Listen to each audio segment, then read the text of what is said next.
Assalamualaikum teman-teman, balik lagi bersama kami Tusrem ya. Sebelum cerita kita mulai, alangkah baiknya tekan tombol subscribe, like, and comment. Semoga channel saya kedepannya lebih baik. Oke, buat kamu langsung disimak.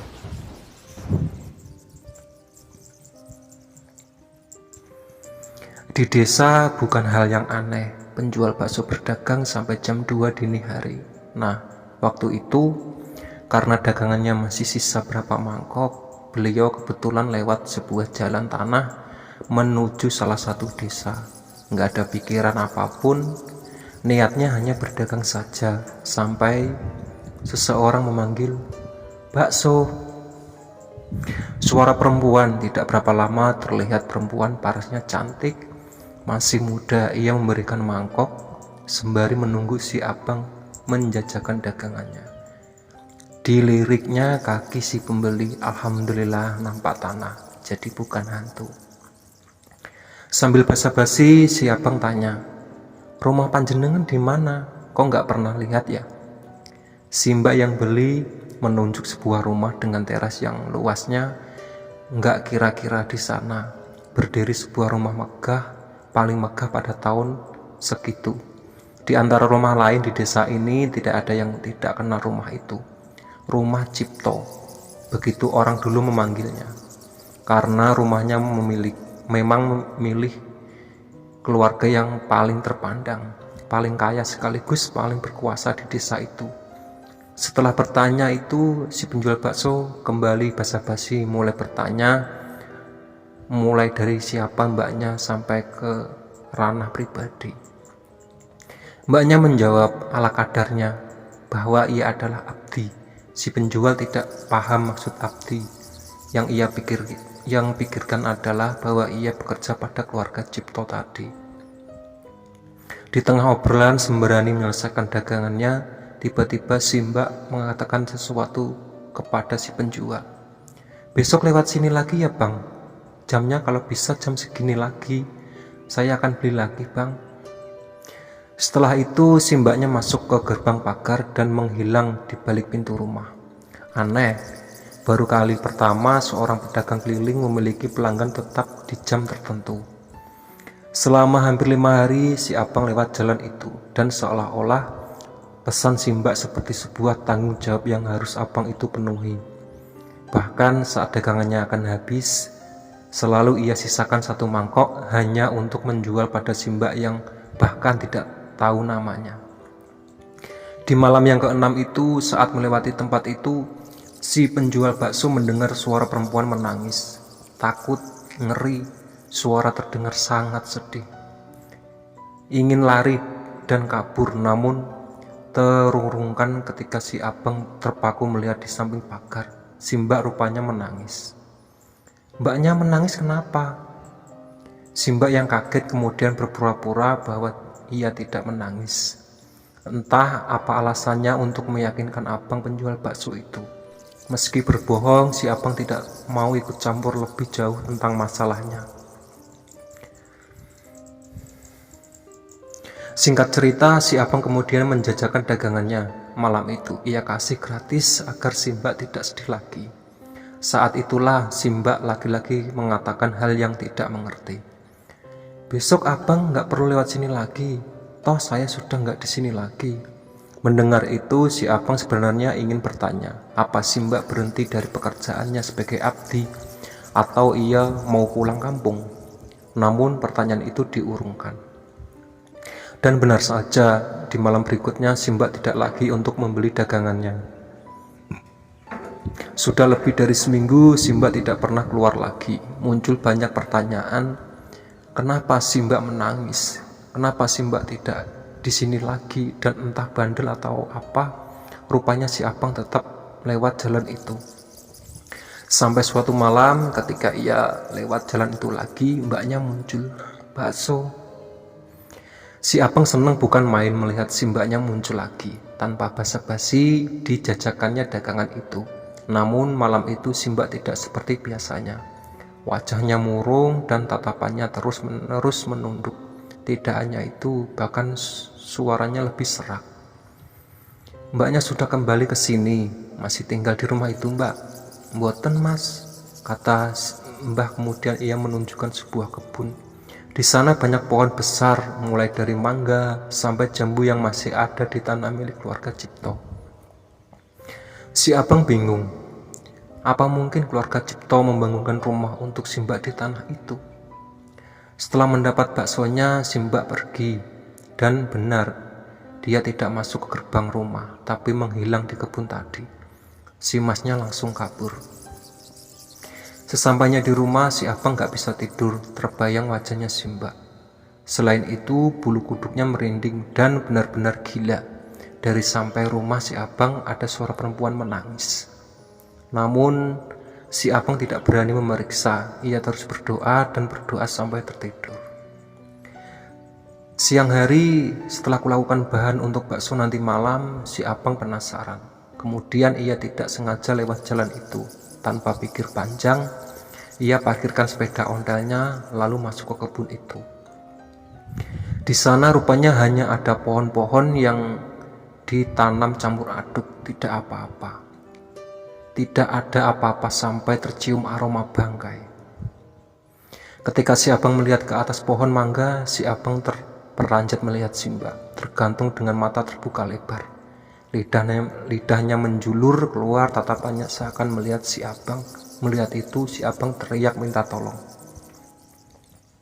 Tidak beberapa lama, warga sudah memenuhi tempat itu, termasuk polisi dan si pemilik rumah. Setelah diidentifikasi, rupanya identitas si Mbaknya adalah Mbak Ratih.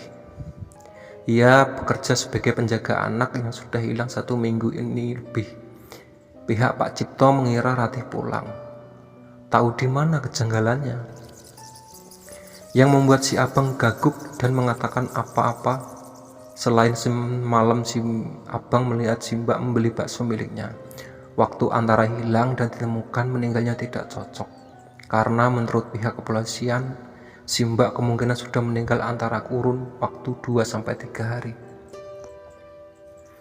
Jadi kemana sisa 4 hari beradaan si Mbak berada? Kecuali ada kebohongan tentang hilangnya si Mbak, keluarga itu menyembunyikan sesuatu dari maksud 4 hari kemana si Mbak berada. Dan tentu saja pesan terakhir si Mbak itu, namun cerita ini akan dimulai dari sini.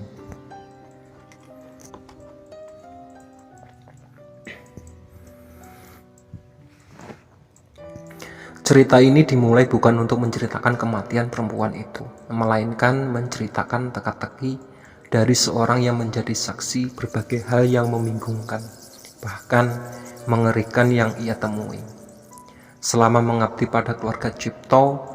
Dan di sini aku akan memulai ceritanya. Setelah kejadian itu, memang banyak desas-desus yang hampir diketahui semua warga desa, tapi tidak ada yang berani mencari tahu lebih jauh. Dan perlahan-lahan kejadian itu lenyap seperti embun, menghilang begitu saja dan kemudian dilupakan. Seorang menceritakan ini adalah tetangga dari Cangah aku, sebut saja namanya Pak Budi. Dulu saat masih muda, setelah selesai menempuh pendidikan SMP, beliau mengawali karirnya sebagai kernit sopir truk. Sebagai perjalanan sudah ia jabani, mulai dari rute antar kota sampai rute antar provinsi. Semua pengalaman ini memupuknya menjadi pribadi yang tangguh dan menjadi salah satu orang yang bisa mengendarai mulai dari mobil pick up sampai truk gandeng. Karena dirasa jalan hidup sebagai supir ekspedisi tidak membuat menjadi pria yang mapan dengan segala tuntutan bahwa ia adalah anak pertama yang harus disukses, Pak Budi pun berhenti menjadi supir truk. Sebuah jalan terbuka ketika tetangganya memberitahu bahwa keluarga Pak Cipto sedang mencari seorang supir pribadi. Semua tahu keluarga Cipto terlepas dari desa-desus yang tersebar. Pak Budi nekat melamar kerja dan hari itu juga ia diterima bekerja di sana. Karena saat itu tidak banyak orang bisa menyetir mobil seperti saat ini. Meski mereka bertetangga, namun ini adalah kali pertama Pak Budi masuk ke kediaman keluarga Cipto, yang membuatnya berdecak antara kagum dan ngeri. Sebegini besarnya rumah ini, namun entah kenapa ada perasaan tidak enak melihat semua perabotan di rumah ini, seolah ia diawasi. Saat itu yang mengantar Pak Budi adalah Bu Asirih, wanita tua yang umurnya sekitar antara 50-an, namun masih terlihat bugar. Ia jarang berbicara dengan wanita ini, karena kesehariannya beliau ada di rumah tanpa sekalipun berbicara dengan tetangga. Sebenarnya ini bukan hal yang aneh mengenai keluarga Cipto, karena mereka seperti terasing meski sudah lama tinggal di sana ini. Bagi para tetangga, mereka terasa seperti tidak ditinggal di dunia yang sama, seolah mengundang banyak sekali pertanyaan, termasuk para penghuninya. "Monggo mriki Mas," kata Bu Asirih lembut dengan logat Jawanya. Selama perjalanan, Pak Budi melihat ke sana kemari, mengagumi berbagai patung aneh yang ia temui, terpasang di beberapa sudut bagian rumah. Ini gaya desainnya benar-benar masih kejawen. Saat itulah ketika Pak Budi menikmati pemandangan itu, matanya teralihkan pada sesuatu pemandangan mencengangkan. Di ujung matanya ia melihat seorang anak kecil seusia adiknya sedang duduk di tepi kolam ikan. Ia melihatnya lama dan kemudian teralihlah pada seorang wanita. Wanita ini berdiri tegap di belakang si anak, dan cara dia melihat Pak Budi benar-benar tidak mengenakan, karena ia melihat Pak Budi masih dengan postur tubuh tegap, hanya bola matanya yang mengikuti kemana Pak Budi pergi. Di sudut bibirnya ia tersenyum menyeringai. Ketika Bu Asirih membuka pintu melewati beberapa bagian dalam rumah, sampailah ia di sebuah ruangan. Terlihat seperti gazebo atau paviliun yang terbuat dari kayu jati. Di sana ada seorang wanita tua lebih tua dari Bu Asirih. Ia duduk di atas kursi goyang, matanya terpejam. Namun belum beberapa langkah Bu Asirih mendekati si wanita, tiba-tiba ia bicara dan membuat Pak Budi tersentak karena kaget. "Iki ta sing bakal dadi supirmu sing anyar. Ini ya yang akan jadi supir barumu." Bu Asirih mengangguk, tidak berbicara, kemudian mencium tangannya. "Pak Budi, kenalkan, niki Ndoro Sasri," ucap Bu Asirih. Beliau berdiri tegap dan mengepalkan tangannya di depan perut, membuat Pak Budi bingung, seakan-akan ia berbicara di depan seorang maharaja. Setelah menjelaskan panjang lebar mulai dari gelar sampai pemimpin keluarga, Bu Asirih mengantar Pak Budi ke belakang rumah. Di sanalah nanti ia akan tinggal. Meski bertetangga dengan keluarga Cipto, menginginkan pengabdiannya dari Pak Budi selama 24 jam dan harus siap. Untuk itu dibuatlah kamar itu yang memang khusus untuk sopir yang bekerja untuk keluarga ini. Di sanalah Bu Asirih menjelaskan semua ada di dalam rumah ini, mulai dari unggah-ungguh hingga apa yang tidak boleh dilakukan oleh Pak Budi selama tinggal di kediaman keluarga ini. Saat ini keluarga Cipto dipimpin oleh Ndoro Sasri setelah kematian Eyang Sarwojo yang meninggal karena sakit. Penerusnya yaitu anaknya adalah Atmojo dan istrinya Sekar. Namun mereka sudah lama tidak tinggal di sini. Namun ada 5 anaknya yang ada di sini. Kesemua anaknya adalah laki-laki, dan saat ini mereka tinggal di kediaman masing-masing. Kediaman yang dimaksud Bu Sasri adalah sebuah kamar khusus yang memang tidak bisa dimasuki oleh sembarang orang. Mendengar itu Pak Budi hanya diam, yang ia pikirkan hanya satu, Pandawa. Ada satu hal yang orang Jawa percaya ketika sebuah keluarga melahirkan 5 anak lelaki atau 5 anak perempuan, itu adalah kutukan Pandawa, dan itu masih percaya sampai saat ini. Maksud kutukan adalah konon akan ada 1 atau 2 anak yang tidak bisa mengemban beban lebih. Akibatnya ia akan gila atau memiliki kekurangan mental yang benar-benar serius. Dan biasanya yang paling umum diserang adalah anak terakhir. Namun itu hanyalah humor yang beredar. Pak Budi saat itu mencoba berpikir bahwa itu hanyalah mitos dari orang zaman dahulu.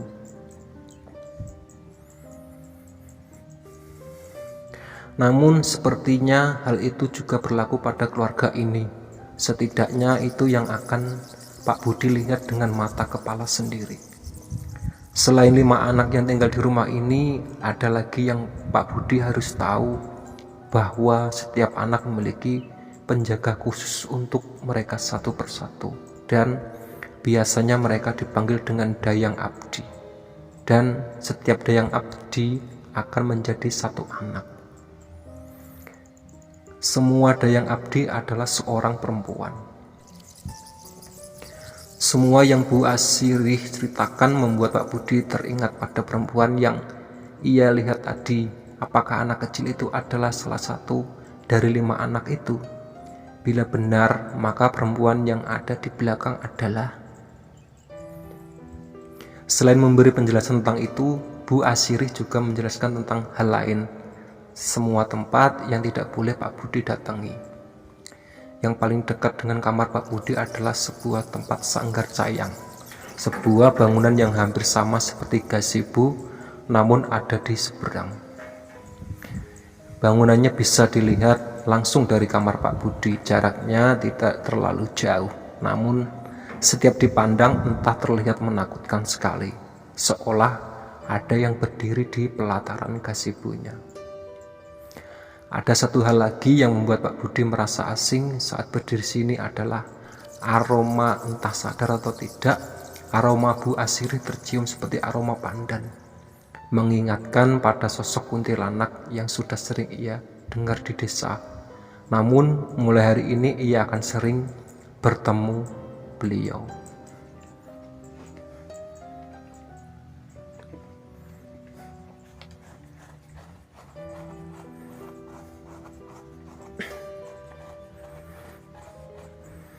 Saat malam kondisi rumah itu nyaris sepi, sunyi. Penerangan rumah pun hanya ada di beberapa sudut. Pak Budi menghisap beberapa batang rokok. Ia duduk di depan kamar memandang persis gazebo yang tidak boleh ia datangi bila tidak bersama Bu Asirih.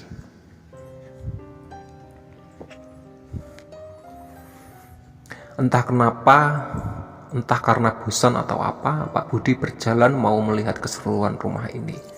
Meski hanya dari luar rumah, tapi ia tahu larangan itu tidak boleh akan pernah ia langgar. Jadi Pak Budi menghindar gazebo itu. Ia berjalan menuju ke rumah-rumah tempat melihat anak lelaki kecil itu. Ia menelusuri kebun, cahayanya tembaram hanya dari lampu kekuningan. Berbekal rokok, Pak Budi mencoba membuang sepi. Namun rumah itu benar-benar rumah yang menyenangkan.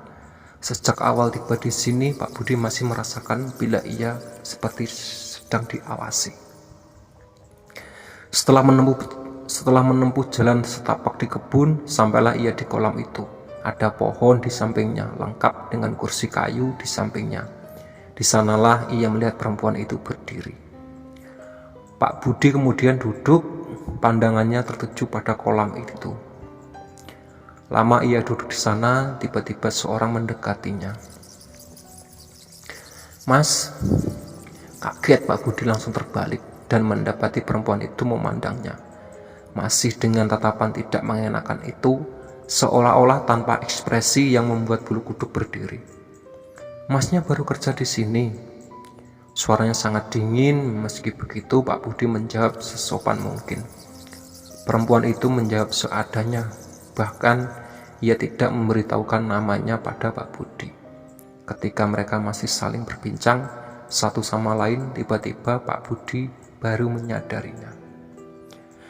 Di belakang perempuan itu, anak lelaki itu bersembunyi di balik badan perempuan itu, mengintip dengan ngeri, seolah-olah Pak Budi memberikan ketakutan tersendiri. Satu hal yang Pak Budi ingat sebelum perempuan itu pergi. Nek dadi sampean, nek wis bengi ngene luweh apik gak keluyuran Mas. Sampean gorong eruh apa sing ana nang kene. Monggo. Kalau jadi Anda, kalau sudah malam seperti ini, lebih baik tidak kemana-mana. Anda belum tahu apa yang ada di sini. Permisi Mas. Dengan senyuman menyeringai, si perempuan pergi meninggalkan Pak Budi sendiri di dalam keheningan itu. Seketika ketakutan seperti merasuki Pak Budi. Rumah itu benar-benar bukan rumah yang bagus untuk tinggal. Batin Pak Budi malam itu.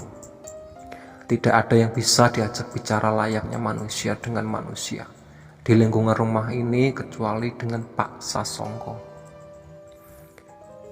Pria paruh baya yang sehari-harinya bekerja sebagai tukang kebun di rumah keluarga Pak Cipto. Selain orangnya yang humoris, beliau juga sering memberikan wejangan. Waktu itu siang hari terik. Pak Sasongko memangkas rumput, Pak Budi hanya duduk mengawasi, sembari menunggu perintah di hari pertamanya bekerja. Untuk membuang sepi, Pak Budi bertanya perihal bangunan gazebo yang terletak di seberang. Mimik wajah cerah Pak Sasongko berubah. Masnya sudah pernah ke sana? Tanya beliau. Dereng Pak, tapi kula kok penasaran nggih, niku bangunan nopo to Pak? Sembari memangkas rumput, Pak Sasongko berpesan, lebih baik nggak usah dicari tahu Mas, daripada nasib sampai nanti seperti. Belum melanjutkan kalimatnya, Pak Sasongko melirik Pak Budi yang melihatnya dengan tatapan curiga. Sinten Pak? Sudah, lupakan saja, kerja sana yang benar ya nak, tutur Pak Sasongko. Bu Asiri menemui Pak Budi, memberi pesan bahwa hari ini Ndoro Sastri harus pergi ke rumah sakit untuk check up. Hal ini dilakukan selalu di hari Kamis seperti hari ini. Maka saat itu juga Pak Budi menyiapkan mobilnya menunggu di teras rumah.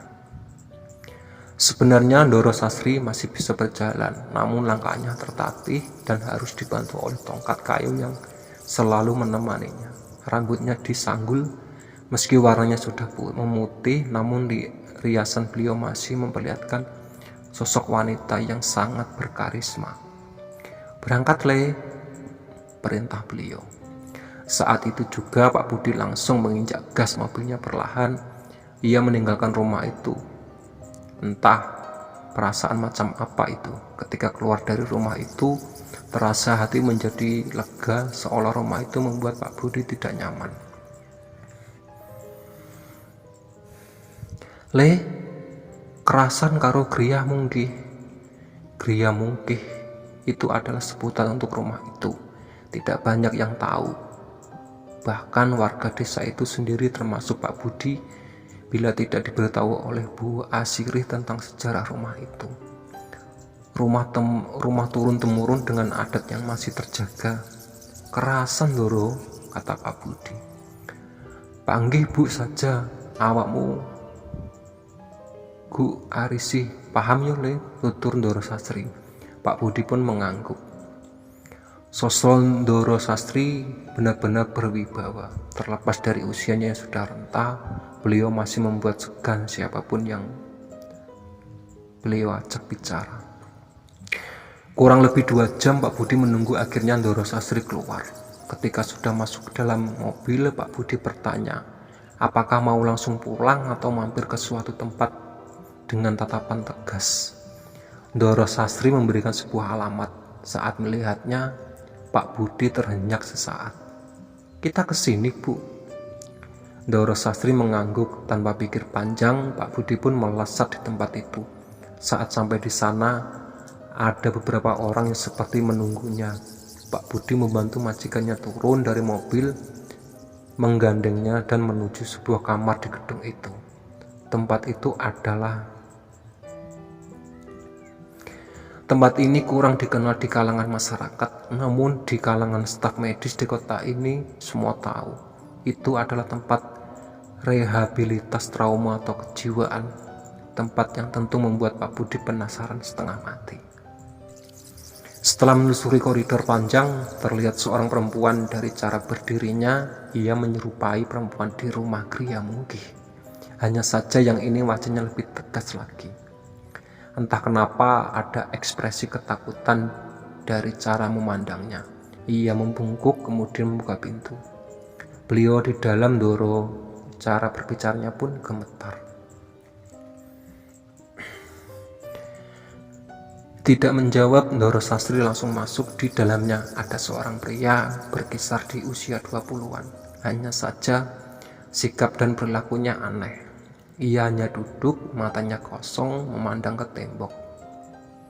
Pak Budi yang melihat itu hanya diam tertegun lama. Berbeda dengan Pak Budi, si perempuan tampak gelisah. Terlihat dari bagaimana ia memainkan jemarinya, tanda tidak tenang.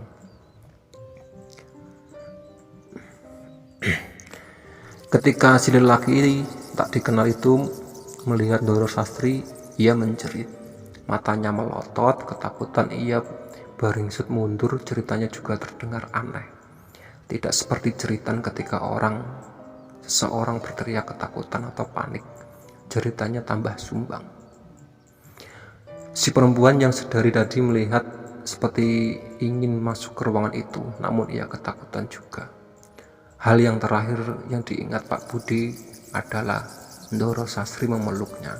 Meski kesusahan dengan tongkat di tangannya, ia berhasil memeluk lelaki tak dikenal itu. Ada tangis pecah dan kemudian Ndoro Sastri berbisik sesuatu. Si lelaki yang histeris tiba-tiba diam. Benar-benar menjadi diam dan tak teriak lagi. Pak Budi meninggalkan tempat itu. Sore hari ada satu kalimat yang masih ingat di terbayang kejadian itu. Perempuan itu, ia bertanya pada Pak Budi, Masnya percaya dengan yang namanya jejak mumpung?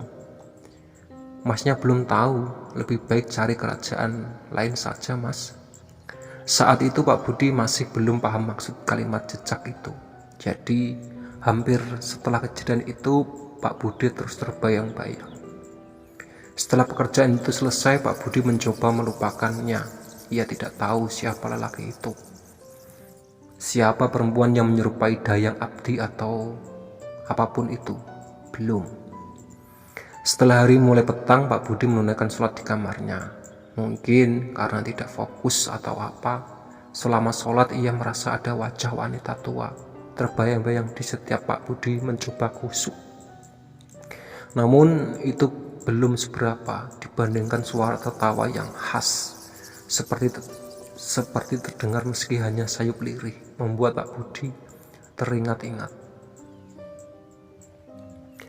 Suara tawa itu nyaris sama persis seperti suara Ndoro Sastri.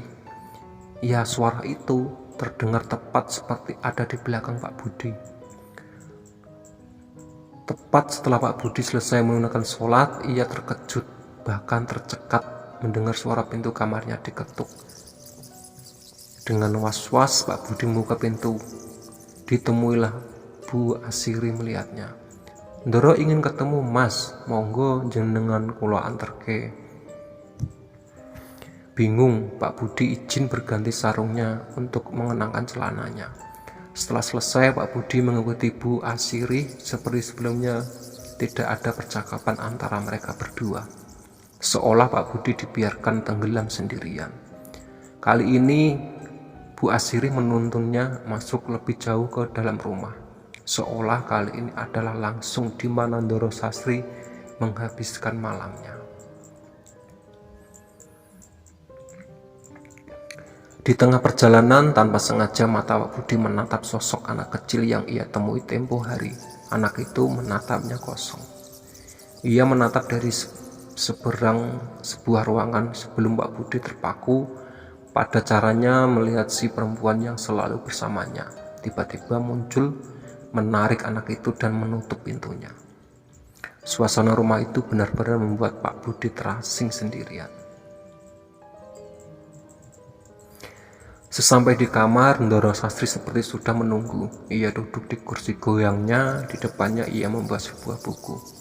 Setelah Bu Asiri berpamitan pergi, Pak Budi mendengar majikan menanyakan sesuatu yang mencurigakan.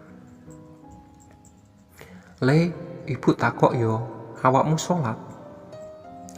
Pertanyaan itu dingin, namun membuat Pak Budi berteguh beberapa saat. Sebelum ia mengangguk, lalu ia melihat Ndoro Sastri tersenyum. Tidak ada yang tahu isi hati wanita itu. "Bagus," tutur beliau. "Aja sampai ninggalnya sholat ya, Le." Belum berhenti di situ, kemudian Ndoro Sastri bertanya perihal yang lain. "Sing mbok delok mau iku cucuku, jenenge Yanu. Yanu iku asline cah pinter, tapi wis pirang-pirang tahun sak jejane ana sing berubah nang jero atine. Sakjane iku arek dadi gak waras. Ibu njaluk tulung, aja cerita sapa-sapa ya, nek ana sing takoni." Setelah mengatakan itu, Pak Budi melangkah pergi. Ia menutup pintu kamar, berusaha kembali ke kamarnya. Naas, Pak Budi tidak tahu kemana ia harus berjalan kembali. Tanpa tahu, ia menelusuri setiap lorong yang hampir pencahayaannya dari lampu kekuningan.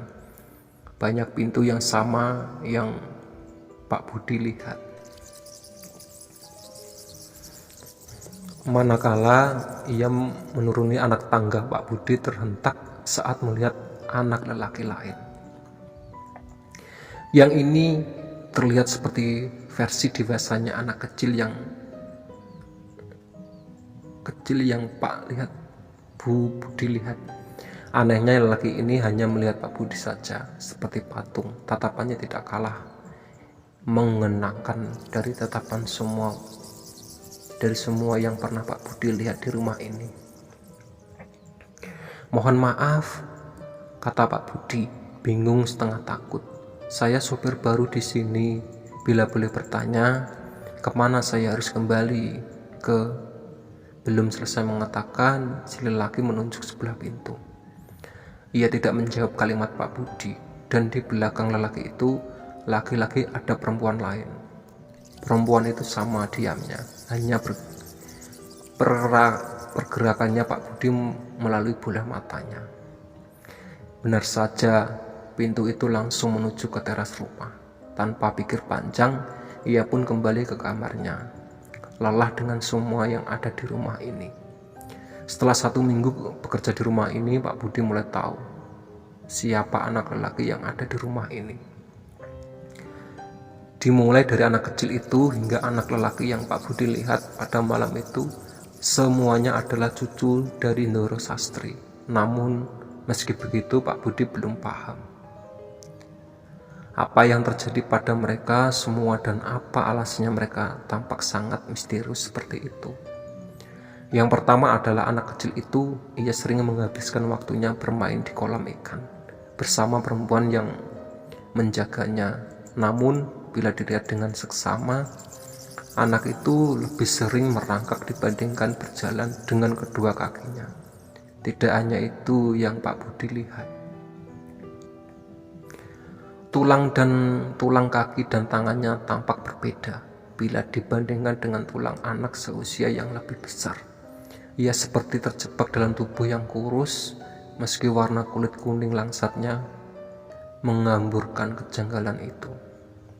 Bahkan ketika perempuan yang menjaganya membawanya masuk ke rumah, anak itu lebih suka digandeng layaknya primata. Cara berjalannya seolah mengisyaratkan bahwa tulangnya sangat lemah dan tidak normal. Anak yang Pak Budi temui di malam itu juga tidak kalah aneh. Pak Budi seringkali melihat anak itu hanya duduk memandang teras rumah. Tidak sekalipun Pak Budi pernah mendengar anak itu berbicara sekalipun. Aneh, sangat aneh. Namun dari kesemuanya hanya ada satu lelaki yang paling normal. Namun ia tidak menghabiskan waktu di rumah ini. Ia seringkali mengunjungi rumah ini hanya sebatas bertemu lalu pergi lagi. Dan yang ini tidak ada perempuan yang mendampinginya. berbeda dengan saudara-saudaranya. Dari kesemuanya, Pak Budi sudah menghitung 4 cucu dari Ndoro Sastri, yang membuat bingung di mana cucunya yang kelima. Hal itu membuat Pak Budi begitu penasaran. Namun seiring waktu, Ndoro Sastri perlahan seperti tengah mengawasi gelagatnya. Ada hal menarik yang harus banyak orang tahu tentang sosok Ndoro Sastri. Di balik wajah dinginnya, ia adalah seorang yang tegas, tanpa banyak basa-basi sedikit pun. Meski begitu, ia adalah orang yang sangat loyal. Terbukti ia seringkali memberikan uang kepada Pak Budi.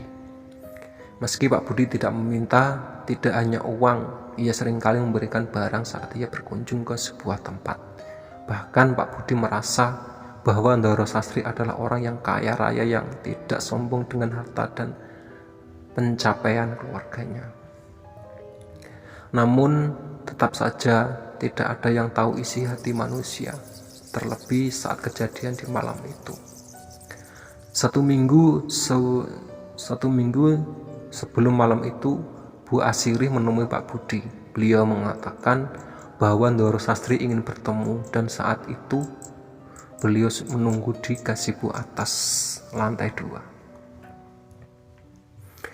Sebelum Pak Budi pergi menemui Ndoro Sastri, Pak Budi menatap Bu Asirih dengan tatapan bertanya.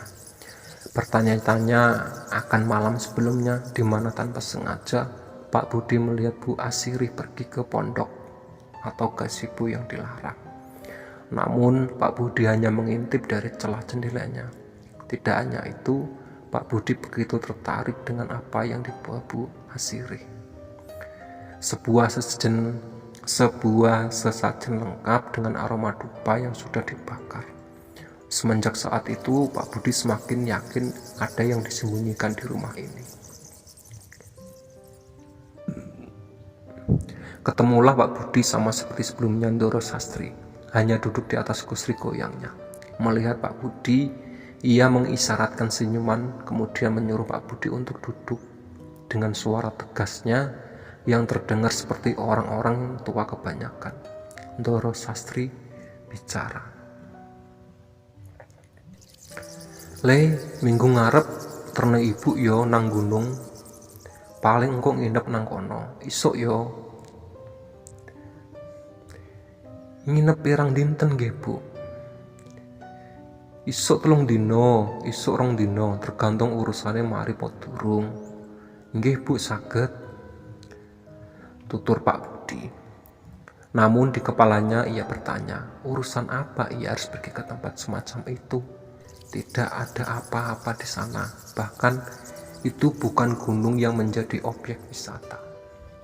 Setahu Pak Budi, gunung itu adalah tempat dari banyak rumor tentang tempat penuh aura mistis. Meski yang didengar Pak Budi hanya sebatas di telinga saja, namun ia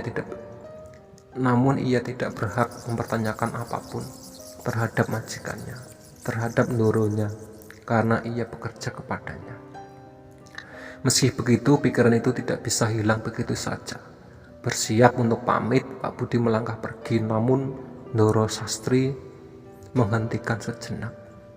"Sik to, Le, ibu durung mari ngomong." Pak Budi pun kembali duduk. "Ngene Le, meneh pas nterno ibu gak usah takon aneh-aneh yo. Ibu gak seneng ambek pitakon sing aneh-aneh. Ojo mikir aneh-aneh pisan. Yo wis nyupir ae koyo biasa. Anggap awakmu ora roh apa-apa. Ngerti yo, Le?" Tutur kata Ndoro Sastri yang halus seperti memiliki makna berlainan. Seolah kalimat itu sudah dipersiapkan lama sekali untuk menekan Pak Budi dan membuatnya tidak berbicara apa-apa. Jadi, apa yang sebenarnya akan Pak Budi lihat? Semenjak malam ketika Pak Budi memergoki Ibu Asirih, setiap malam ia akan menunggu di balik celah jendela kamarnya. Ia berharap ia mendapat sedikit jawaban apa yang sebenarnya Bu Asirih lakukan. Namun nyatanya ia tidak lagi menemukan keganjilan itu lagi. Di siang yang terik, Pak Budi sudah menyelesaikan tugas mencuci mobilnya, ia berjalan keliling rumah meski ada keinginan untuk mendekati gazebo yang dilarang itu. Pak Budi menghormati aturan di mana bekerja. Berkeliling di rumah itu memberikan sensasi kagum. Setiap bangunan yang dibuat semakin menarik layaknya rumah keraton Jawa. Hampir sepersekian bagiannya selalu menggunakan bahan kayu jati solid. Di tengah ia berkeliling, ia melihat anak kecil itu, anak yang bahkan sampai hari ini Pak Budi bekerja tidak ia ketahui namanya. Pak Budi mendekatinya, berharap bisa menyapanya karena ia adalah bagian dari keluarga tempat ia bekerja. Berbekal permen di kantongnya, Pak Budi semakin mendekati si anak. Suara langkah Pak Budi membuat si anak mengetahui kedatangannya. Ia menoleh dengan mata bundarnya. Mata mereka saling melihat satu sama lain. Pak Budi tersenyum, namun si anak menatapnya begitu saja. Benar-benar cara menatap yang membuat orang yang tidak nyaman. "Dek, arep permen," kata Pak Budi. Si anak masih diam, tidak ada kalimat gerah tubuh. Setelah dirasa tidak ada tanggapan, si anak masih tidak juga merespon. Apa yang Pak Budi tawarkan adalah sesuatu yang ganjil yang terjadi pada si anak. Ia tersenyum menunjukkan dua gigi depannya yang berlubang. Kemudian ia menunjuk Pak Budi. Cara menunduknya tidak seperti cara menunduk anak seumurnya. Tangannya gemetar, naik turun seperti layaknya anak berketubuhan khusus. Tidak hanya untuk itu, pertama kalinya ia mendengar suara. Suaranya sangat berat, namun tak memiliki intonasi nada kalimat benar. Terdengar seperti dan itu membuat Pak Budi tidak mengerti sama sekali. Lalu kejadian itu terjadi. Meski si anak tampak tersenyum memamerkan giginya, ia melihat ada air mata keluar dari bola matanya. Seakan-akan ia menangis.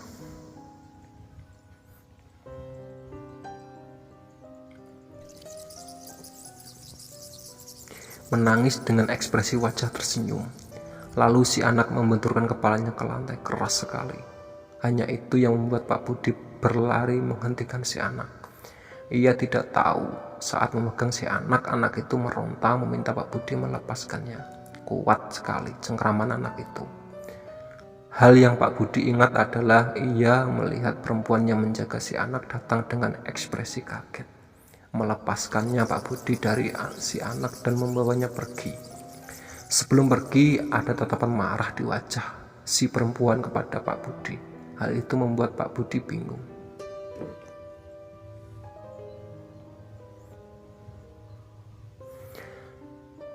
Malam keberangkatan itu pun tiba. Sebelumnya Bu Asiri sudah memberitahu agar menggunakan mobil lain, mobil yang lebih besar, mobil yang bahkan belum pernah Pak Budi sentuh sama sekali.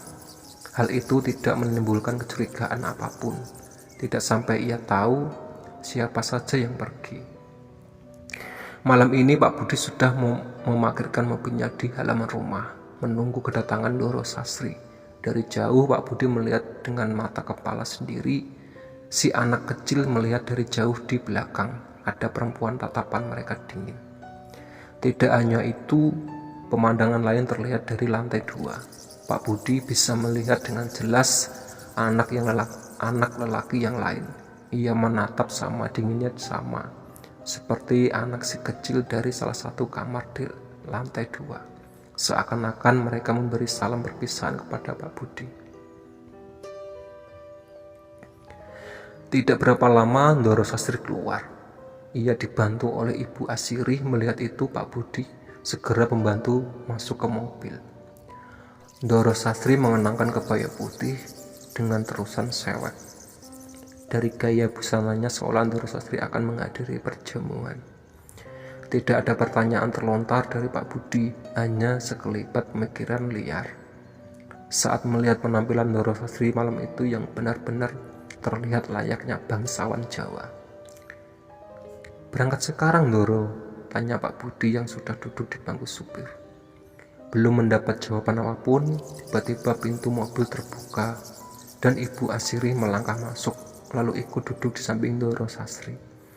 Pak Budi terdiam sejenak sebelum Ndoro Sastri mengatakan, "Asiri melu yo le." "Nggih," kata Pak Budi ngangguk. Ini mengejutkan. Baru pertama kali Pak Budi melihat Ibu Asiri keluar dari rumah ini sebagai abdi yang paling tua di rumah ini. Pak Budi belum pernah melihat wanita tua itu meninggalkan rumah ini. Bahkan untuk belanja pun ia tidak keluar rumah.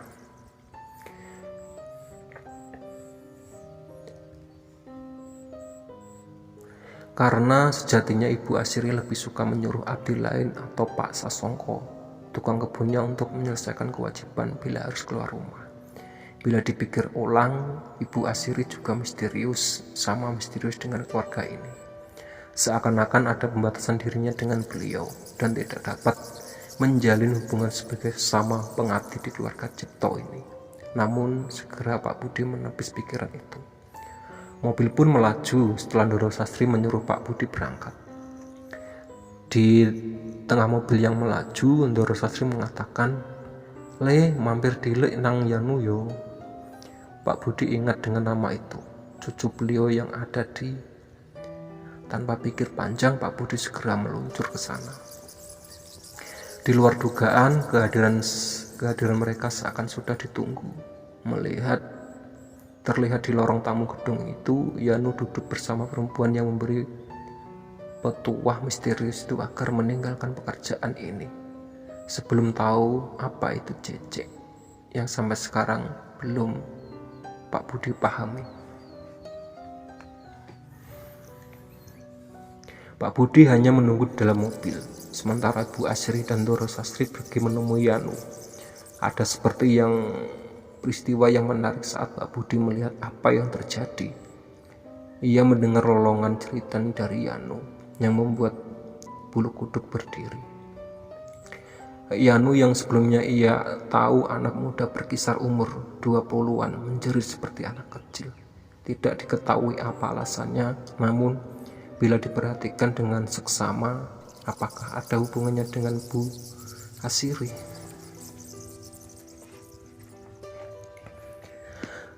Setelah kurang lebih 10 menit, Bu Asiri Ndoro Sastri kembali ke mobil dengan Yanu di depan mereka. Kini mereka bertiga sudah masuk ke mobil. Ada perasaan tidak mengenangkan sebelum Pak Budi meninggalkan tempat itu, yaitu tatapan perempuan itu kepada Pak Budi. Seakan-akan perempuan itu mengatakan, "Lak wis diomongke, kudune dirungokne pisuruhku." Pak Budi pun melanjutkan perjalanan itu menuju tempat Ndoro Sastri ceritakan tempo hari. 7 jam perjalanan, jam menunjukkan pukul 2 dini hari. Memasuki sebuah jalanan yang sepi, sunyi, kiri kanan hanya ada pepohonan rimbun. Kabut perlahan muncul dan hanya Pak Budi yang terjaga saat itu. Setidaknya itulah yang Pak Budi pikir sebelum Pak Budi menyadari sesuatu.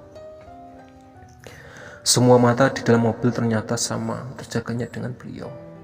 "Doro, ibu mboten tilem ta?" tanya Pak Budi. Namun anehnya, pertanyaan Pak Budi tidak digubris. Seakan-akan mereka terbuka, namun sukma mereka tengah tertidur. Pak Budi mengulang 3 kali pertanyaan itu, namun tetap tidak mendapat jawaban. Hal itu menimbulkan ketakutan tersendiri pada Pak Budi. Mungkin karena itu juga memicu Pak Budi sehingga kehilangan fokus. Akibatnya perlahan di tengah kegelapan jalan dan medan naik turun, terlihat kiri kanan jalan tiba-tiba ramai orang berbaris, membuat Pak Budi kaget. Bagaimana mungkin di tengah jalan gunung seperti ini banyak aktivitas kiri kanan yang ramai orang seperti pasar dadakan. Kejadian itu terjadi cukup lama sampai sentuhan Ibu Asiri menghentakkan membuat Pak Budi memeki kaget dan menginjak rem kuat-kuat. Ban mobil terdecit keras beradu dengan aspal. Sebelum berhenti total, Bu Asiri melihat Pak Budi dengan tatapan dingin. "Bu, enten nopo tuh Bu?" Matanya Pak Budi kaget. Tepat di depan Pak Budi ada sebuah pohon besar dan mobil sudah keluar dari jalur aspal. Wes gak apa-apa, gak usah dipikir no, wes cedak kok, ayo lanjut no. Bu Asiri kembali duduk, mata Yanu masih kosong, begitu juga dengan Ndoro Sastri. Bingung, Pak Budi yakin tadi melihat banyak keramaian orang di kiri kanan. Seperti apa yang baru saja terjadi hanya kilasan mimpi. Untuk ukuran peristiwa bahwa mobil akan menghantam pohon, tak ada satupun orang yang berwajah panik, hanya Pak Budi sendiri yang panik. Setelah menempuh 1 jam perjalanan lagi, mereka melihat sebuah gapura. Tidak diketahui gapura di tanah gunung ini. Bu Asiri yang menyuruh masuk ke gapura itu, seakan Ibu Asiri sudah seringkali melewati jalan ini. Tanpa bertanya, Pak Budi menurut saja. Meski jalanan tidak beraspal, tanahnya tampak sering dilewati oleh mobil. Dengan samping kiri kanan masih pohon lebat, cukup jauh dari jalan utama. Sebelum mencapai sebuah gerbang singa, berdiri sebuah villa besar. Di depannya ada tulisan villa. Pak Budi melirik tulisan pada papan tua yang dibuat dari bahan kayu yang sudah tua. Bangunan yang menyerupai bangunan Belanda. Yang Pak Budi pertama pikirkan tentang bangunan itu mungkin adalah bangunan milik pribadi dari Ndoro Sastri. Yang menjadi masalah adalah di luar villa sudah ada mobil lain terparkir. Villanya bagus sekali, hanya pencahayaannya kurang di sana sini. Pak Budi memarkirkan pelan. Dari luar ada lagi yang membukakan pintu, membuat Ndoro Sastri keluar. Liriknya membuat Pak Budi merinding karena dari caranya melihat seperti bukan Ndoro Sastri yang Pak Budi kenal.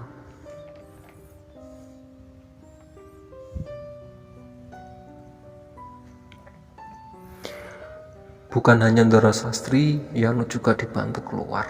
Mereka membawakan masuk ke villa. Sementara Ibu Asiri meminta Pak Budi menunggu di dalam mobil. Tidak lama kemudian, Ibu Asiri masuk ke villa.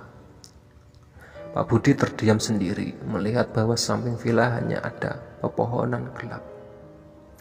Pak Budi keluar dari mobil, ia duduk di atas kap mobil menyalakan sebatang rokok.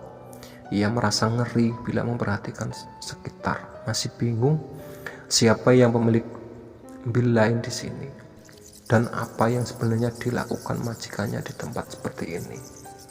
Tidak beberapa lama terdengar suara memanggil. Pak Budi pun melihat dari jauh.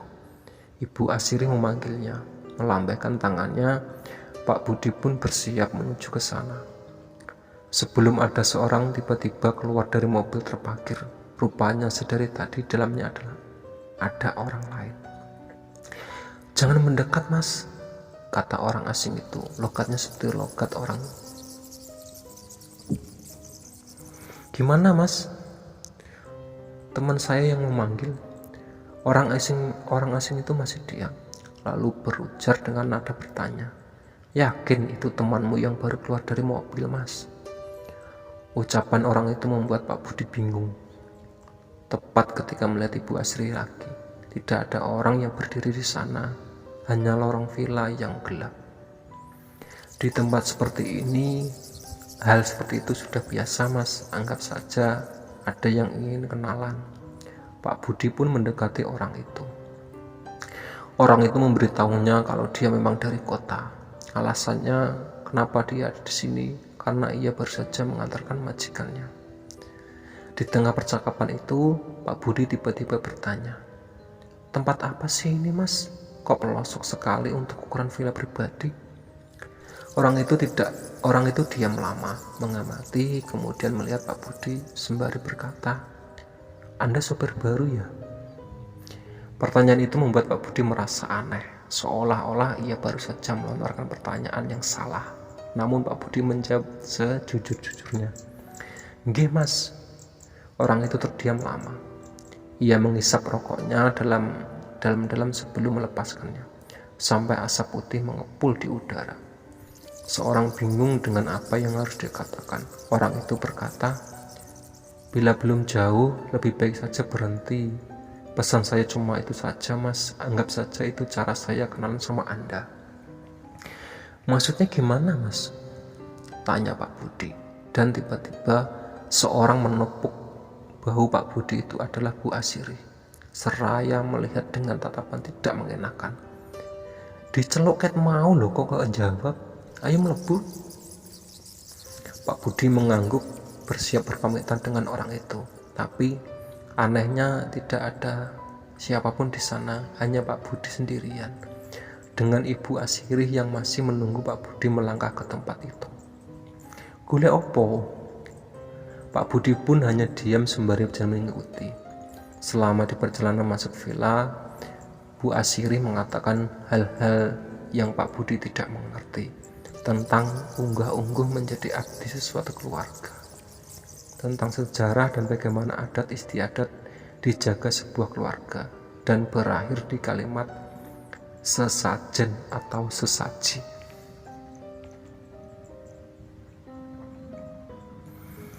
Budi, kata Ibu Asiri, nadanya dalam dingin, awakmu percaya ambek Ndoro Sastri? Nggih, Bu. Bagus. Awakmu siap dadi abdi nang keluarga iki? Pak Budi terdiam lama. Ia mencoba mencerna kalimat itu. Abdi sing yo napa, Bu, maksud jenengan? Abdi sing bakal nuruti kemauan junjungan. Pak Budi tidak terdiam. Ia masih mencerna setiap kalimat itu sampai suara teriakan dari Yanu terdengar. Bu Asiri langsung berlari. Penasaran, Pak Budi mengikutinya. Ia masuk ke dalam villa yang rupanya dari dalam seperti bangsal. Banyak lorong dan pintu kamar di sepanjang jalan.